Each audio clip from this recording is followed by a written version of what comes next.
Hello guys, ఇండియాకి అలాగే ఆస్ట్రేలియాకి మధ్య ఆస్ట్రేలియాలో టెస్ట్ సిరీస్లు జరుగుతూ ఉంటాయి కదా. సో మరి దానికి మనం బోర్డర్ గవాస్కర్ ట్రోఫీ అని పిలుస్తూ ఉంటాం కదా. సో మరి అయితే ఇప్పుడు వచ్చేసరికి మనకి ఇంగ్లాండ్తో 5 టెస్ట్ మ్యాచ్ల సిరీస్లు జరుగుతున్నాయి కదా. సో మరి దీనికి కూడా ఏదైనా పేరు ఉందా అంటే ఉంది.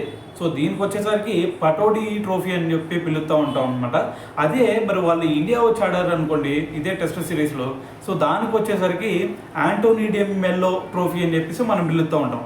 అయితే మరి ఇలా 2 పేర్లు వద్దు, ఒకటే పేరు పెడదాం అని చెప్పేసి ఇటువైపు బీసీసీఐ అలాగే ఇంగ్లాండ్ క్రికెట్ బోర్డు, సో ఈ 2 కూడా ఒక నిర్ణయం అయితే తీసుకున్నాయి. సో మరి ఒకే పేరు అన్నాం, మరి ఏ పేరు పెట్టాలి అనే డౌట్ మీ అందరికి రావచ్చు. అయితే మరి దానికని చెప్పేసి ఇండియాలో వచ్చేసరికి బ్యాటింగ్లో అత్యధిక పరుగులు చేసిన బ్యాట్స్మెన్ ఎవరన్నా ఉన్నారంటే సచిన్ టెండూల్కర్.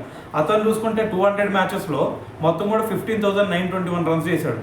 అందుకని చెప్పేసి అతని పేరు. ఇటువైపు ఇంగ్లాండ్లో చూసుకుంటే మరి వాళ్ళ బౌలింగ్లో ఆండర్సన్, అతను ఇప్పటివరకు మొత్తం 704 వికెట్స్ ఏమో తీసుకున్నాడు. సో మరి ఇప్పటివరకు ఏ పేస్ బౌలర్ కూడా అన్ని వికెట్ తీసుకున్న సిచ్యువేషన్ లేదు.